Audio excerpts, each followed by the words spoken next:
Very. Yes. Okay, so what area of the entertainment industry are you involved in? I mean, I would see myself primarily as a TV producer. I like to think of myself as a thinker who thinks of what would work for television. So I worked as a presenter, as a producer, executive producer, writer, general dog's body, and then I've always owned, or part-owned media entities that we use for all our production. Because of course, it's important to have control of the content. How long have you done this? Since I started from get-go, I registered my first company in 1996. 96. So, I mean, did you train for TV? I knew you were a writer, but did you train for TV formally? I didn't train for TV formally. I started from writing, and I was challenged to write something for television, which I did, and I produced that in the back end for a number of years. I think it was just one day the presenter didn't show up. That was one in front. Okay, so if somebody comes to you, I mean, I know you've mentored a lot of people who are like doing their own shows now, but if somebody comes to you and says, "And if I want to be on TV," what would you say? I would worry about people who just want to be on TV. I would worry about people. Why do you want to be on television? I would like to hear somebody say, I have a point of view, or I want to do something, or some people. In fact, the best people are unaware that they will work on television, because the thing is that many people love television. Television doesn't love everybody. Yeah. So there are lots of people on television who should not be on television, and there are people who are not on television who should be on television. So I first and foremost want to understand why the person wants to be on television, and why television. If it's that you have some kind of artistic expression or talent, which is the best way to express it. And if you find that this person was really suited for it, pardon? if person was really suited for it, what would you advise? I will go for it, and then I will say to them, of course, that look, let the story lead. You are not more important than the story. Don't worry about yourself. You would always look, sound good as long as you are true to the story. The story is superior. Now, I mean, when you started on TV, you had like AIT, STV, big channels. Now they are like a million, outlets for. Channels started. I know when channels started from. So, do you remember Lekwan Shimi? Yeah. So in fact, I traveled with what's his name? The guy that I saw at the airport, the newscaster. I can't do. Yeah. So if I mean the multiplicity of channels right now, I mean how do you think it's worked well, or is limited people's ability to, because there's so many people on TV who just have the right accent, and then you're on TV. Do you think Don't even get me started on the accent. Don't get me started on the accent. But I think that, the challenge with that is that the idea of we are very fixated with structures and not content. Everything. And it's not just in the media industry. Everything we do. When people want to start a hospital, they want to build the biggest, fanciest looking hospital. Nobody's concerned about what's going to go on in there. So it really should be about the content. And then when you start thinking about content, look at the back end in terms of the industry. How much all the companies, if you put all the ad spend in Nigeria together, it's actually not a lot of money yet. And it goes back to the challenge that we have also in the larger socio-economic context, that we don't produce enough as a nation. We're not a producing country. If we don't produce enough, we can't have enough goods that we want to advertise. If we don't have enough goods to advertise, we don't have enough money to spend for people who make content for television, film, or whatever it is that we do. So having all these channels, wanting to fill 24 hours of programming in an economy that doesn't have the back end to support them, is a lose-lose situation. So it would, and that's why we have the chaos that we have, so that therefore content is not based on even viewership, because you can't even rate it effectively. So you don't know what people are watching. You don't have a very effective way of telling what people are watching. And then you have this challenge where the only network that covers the entire country is NTA, and NTA does have its limitations. Let's just leave it like that. So these are all the challenges I need to. I would rather have wanted to see, based on the market that we have, smaller, less platforms, more competition for good quality content, and a rating system that ensures that The ones that people are really watching that they love, without any argument, rationally, scientifically, are there for the ones that the advertisement goes to. And I know we will get there one day. You know, we will get there. But right now, it's a bit of a challenge. And for me, that's the reason why I'm not on Nigerian television. I cannot spend a fortune producing what cannot be sold. Because we really don't have a market for it. And so it's not, I cannot do it for vanity. I could go and sit down on TV and cross my leg. You know how Nigeria is. I can find the money to be on TV every day just because I want to be on television. I don't want to be on television. I want to be doing things. I want to value. Yeah, do things that have value to put on television. So all of those will have to change. I mean, there are some things that I'm looking at. I'm also hoping that maybe one day technology will be on the side, whereby if you can, it's online. You know, I mean, it's not just that. It has to be that you can put good quality content, compress it well enough for it to be able to download fast enough for places where broadband is less, where also you have power challenge, and you cannot even monetize it yet because you cannot do it. So when we fix all of that, you know, then technology, then the digital economy might actually work for us. But I mean, I would always want to say that even in countries where these things work, it's layered on certain things that are sacrosanct that you have to take care of. I would like to see more and more Nigerians point out these things because there's a tendency to be motivational about things. I was writing recently that you cannot motivate a person going down the wrong way to go faster down that way. You have to educate them to turn around. Do you understand? Because then everybody says it's there as though we haven't seen it happen over and over and over and over again. You know? And the reason why what we are doing is important for me beyond everything else is that nobody is going to tell our stories. Yeah. The fascination with the international platforms of this world amuse me. They don't have, and they don't have to be. And genuinely, everybody's always saying, oh, they paint us badly. Most of these channels are news channels. By the very nature of news, it leads. And then, excuse me, they must always put you through the filter that works for their own culture. Viewership, yeah. For their viewership. They cannot be concerned for your viewership. Go, as Chino Achebe said, tell your own story. Tell your story. And instead of giving the little bit of money you have to them, give it to people to tell your own story. people to, even if they are not, they will get there. Yeah. You know, because nobody's going to tell your story and nobody's going to love you more than you do. What do you think you've done differently? I mean, you were born here, you schooled here. What did you do differently? I think that I am a throwback to the way that it used to be. I think that somewhere something went wrong along the line. You were born old. I was born old.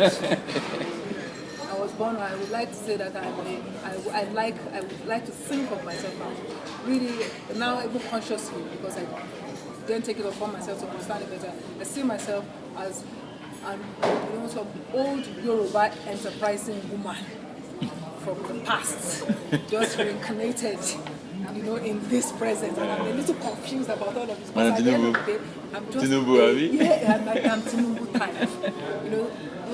Those are the women who inspire me, the people who inspire me.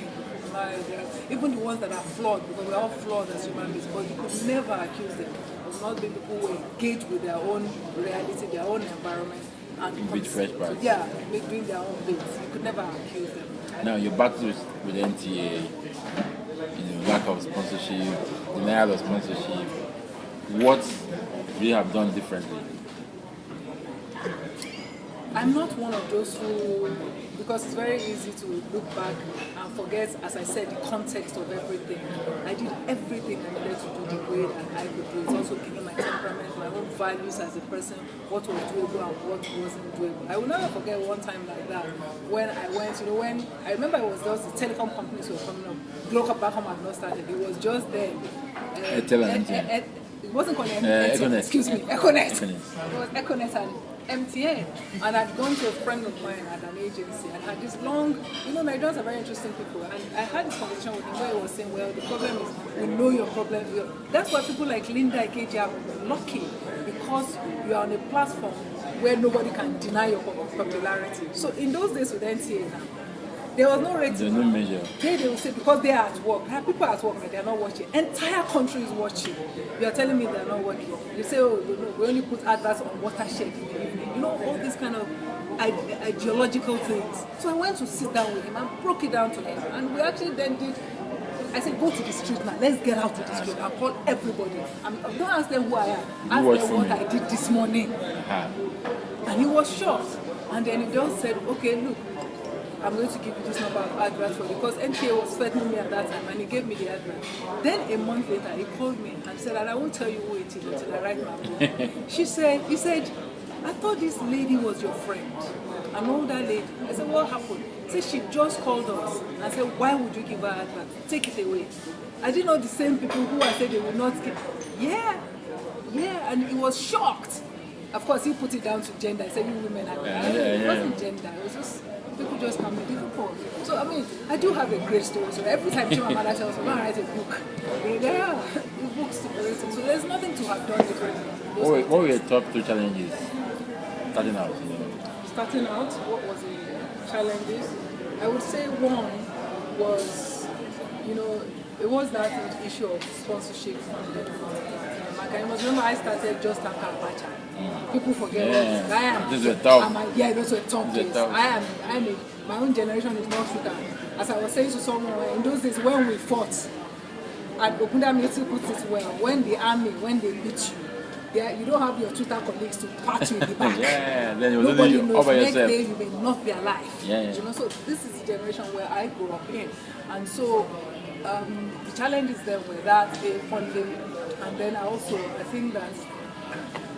think that also the skill sets for wanting to do the kind of things that one wanted to do. Not having it's still a bit of a challenge. It's getting a lot better now, but at least then the skill set was also just making people see what you were trying to do.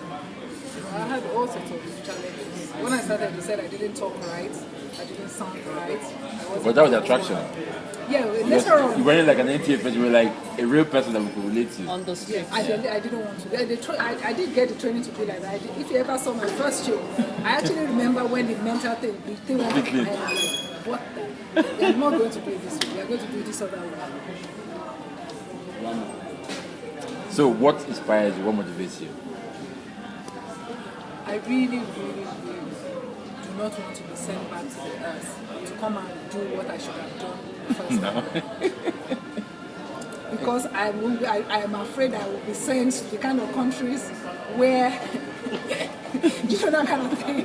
If I think it's difficult now, I won't be able to move. So repeat to you that I believe that God puts us here to advance the human cause. That's what I believe the Bible means when it says, go, multiply, subdue the earth. You're supposed to, the person who created the internet and created all this, they are doing their own bit towards it.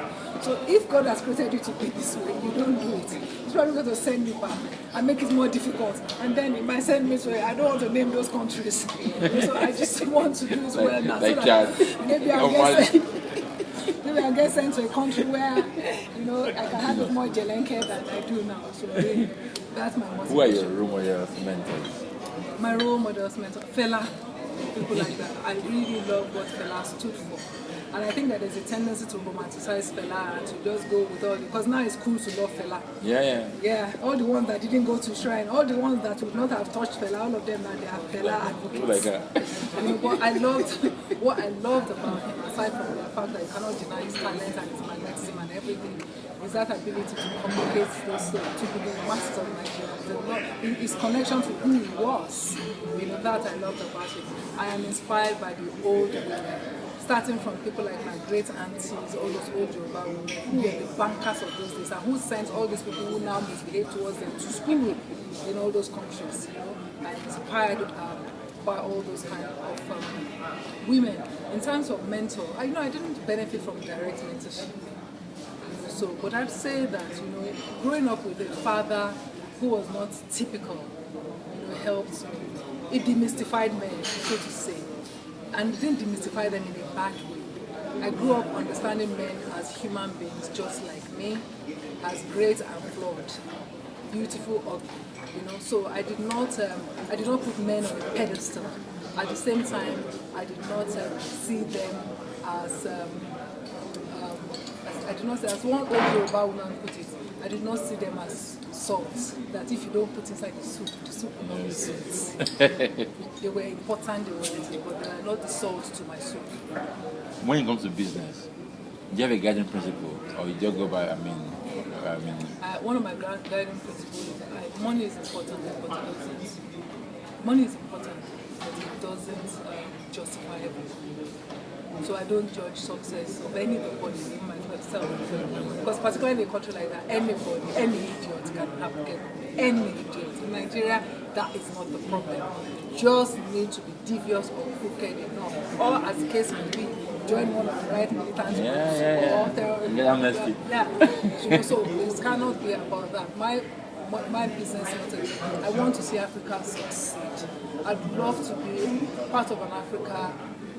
Shall I speak for Nigeria, since that's my country, where our pride comes from the ability to produce not just goods and services, but scientists, innovators, thinkers, artists, that sort of thing.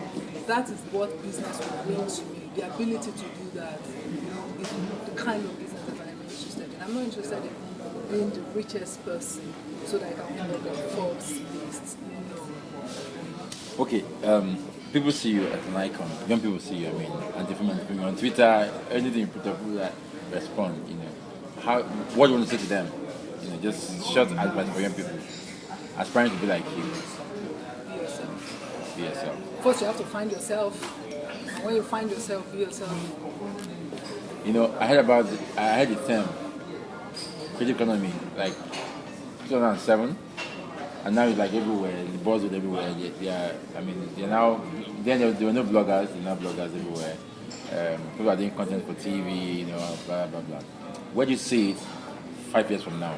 Number one, let's also go back and think that there's nothing new. They carry on as though they're the first to do it. What do you think Baba Salah was doing? And didn't even monetize it before it all went in. It's just the ways in which we do things that are different and the tools that are available to us. The creative economy in Nigeria will not become an economy. There's a creative space. There always was a creative space. There's an aggregation of creative ecosystem, network systems. But it will become creative economy when we do what we need to do, organize it. And the organizing it starts with things like policy. It starts with infrastructure and all of that. Because that's what will then allow you to monetize what you are doing. Beyond the immediate, we're making money from concerts and all of that. Beyond that, so that you can then plow it back into the same industry. But I do see that in the next 5 years, because there are some things that will change in spite of us that will be for our own benefit, including technology, the way technology is going. Nigeria is important because we are a large number of people. We are a large number of black people. And when we get to a point where we can monetize our people, the things our people like, we can get them to pay for it, things will change rapidly. And I think we're heading in that direction. Your business, can you rate it? What is it worth? Another turnover, that kind of thing. You see, because I come from this generation, this one is a cultural thing. I just think it's bad taste. So in terms of money, we do quite well. That's what I'm going to tell you. We do quite well. We actually sat back and began to look at the back. I'm asking this. Yeah. They say Nollywood is stayed behind Nollywood, Bollywood, and Hollywood, Nollywood, and Bollywood and Nollywood. But where are the figures? Right? We produce movies. We can't even get figures from Silverback. I produced a movie. I invested in a movie two years ago, and my money came back to me, but there was no profit. There was no interest on it. But then I had to do business. Which one was that? Tango with me. Yeah. So you can understand how that works. So when you look at you answered your own question yourself. It's like me. People always say I don't do as much in terms of what people see. I do less, but I actually do financially better because we started looking at that thing. Because right now, look where I am. Right now, I said this earlier. I'm looking at the world in terms of markets now. Okay, so give us a range. This is what I'm saying. I'm looking at the world and listen to this and they say that I'm interested now in what works and why it works. If I make a movie now, and until and unless we have the ability to, if for example we had 50,000 cinemas all over Africa, where if we do something that's culturally,